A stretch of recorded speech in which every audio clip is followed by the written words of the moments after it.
খুশি খুশি খুশি। তুমি হেয়ার কাট করতে এসছো পার্লারে? বাবা বাবা কি সুন্দর। তাও আমি আজাতে পারি।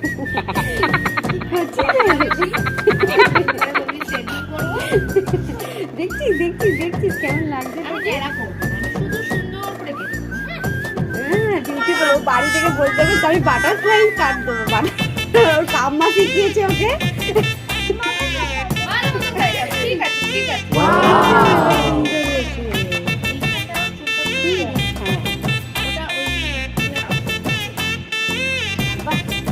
খুব ভালো লাগছে, মজা। সুন্দর জামাটা, কিস করে দাও, থামি দি দাও।